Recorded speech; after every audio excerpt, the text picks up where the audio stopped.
I'm Layla. Welcome back to our channel, Elementary, my dear. Where we make nutrition science easy for you to digest.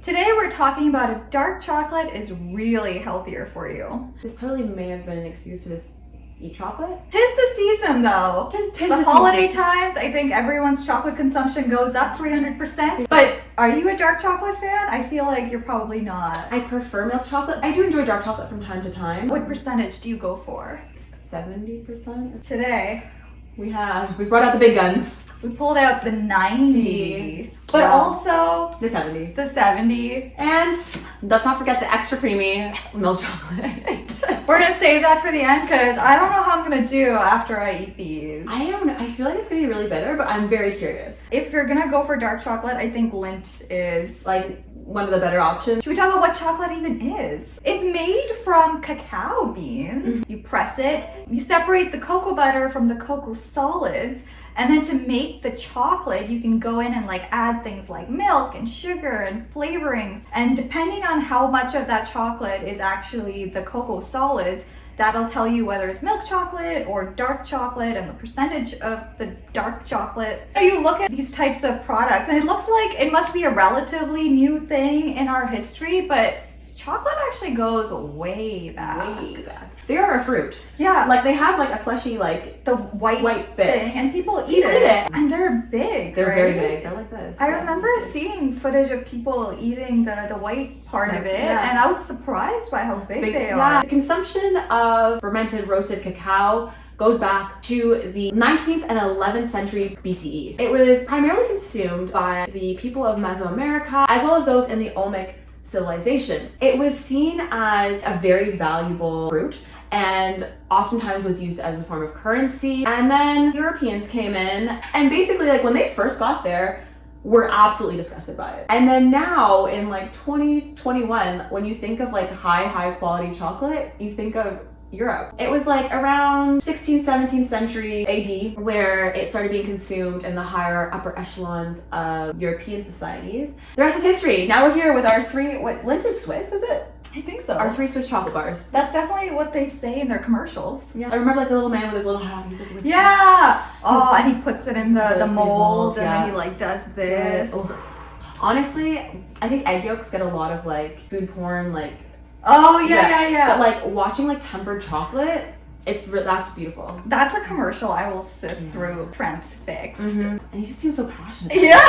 Oh my goodness. I'm sure that's exactly what the factories look like. Exactly. It's that one man. That one man. He hand poured this. That was a beautiful history lesson Wow. there. Beautifully told. Let's talk about health. Generally, chocolate is seen as an indulgent snack, but dark chocolate seems to have its own health halo. A lot of times, even when people may think that they need to eat less chocolate, we'll maybe substitute with a darker chocolate because it's seen as maybe more nutritious. So we're going to talk about, is that actually true? When people most of the time talk about health, I think the first thing we go to is macronutrients. Those are like your energy providing nutrients. We have the measure of energy, which is calories, and then we have Verbina's neighbor who's hammering. I hope you can't hear it. Nutrients that give you energy are carbohydrates, protein, and fat. And believe it or not, dark chocolate and milk chocolate have roughly the same amount of those macronutrients and therefore roughly the same amount of calories as well. Obviously, like different brands have different ways of making things, and like it's so variable. You have your percentages and all these different things. That's exactly it. Like they're basically the same. Actually, though, milk chocolate has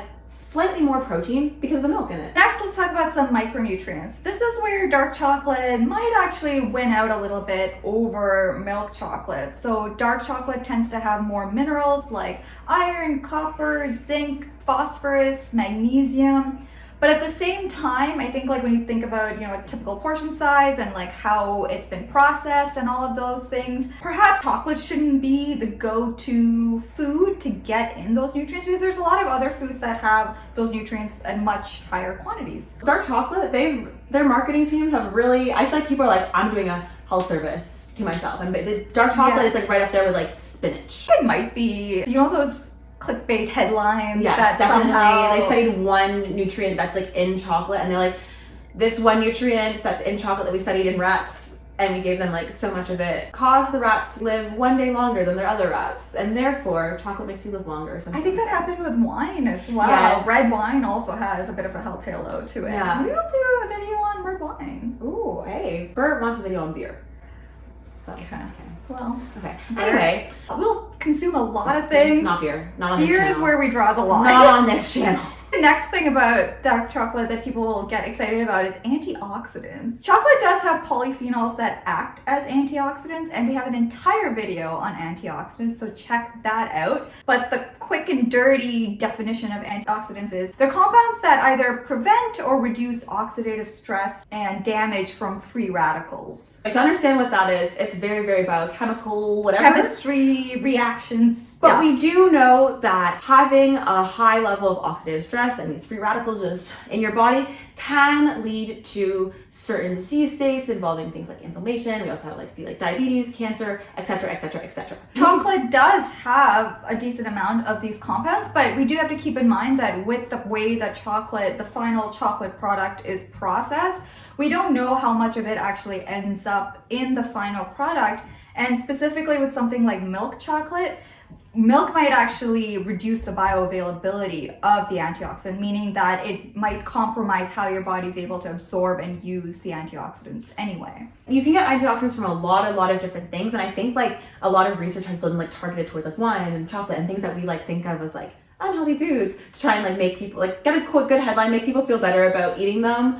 But also those studies that are done are typically done on like this special type of chocolate that's really, really high in like antioxidants rather than like what you go pick up like a Hershey bar from the store. Sometimes it's like the isolated component, Mhm. right? And then they decide to extrapolate that. And it's like, okay, but when we really get into it, like in a 40-gram piece of chocolate, there's actually only this much.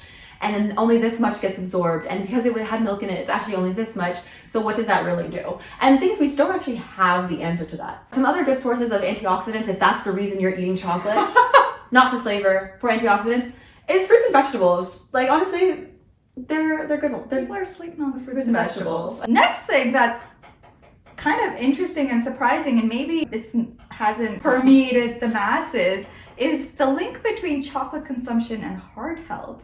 There's a lot of observational research and now experiments as well that showed that eating chocolate might help with some of those markers, things like cholesterol, blood pressure, lipids, yes, oxidative stress. There are even experiments that show that, eating chocolate in the short term and in the long term might help some of those markers.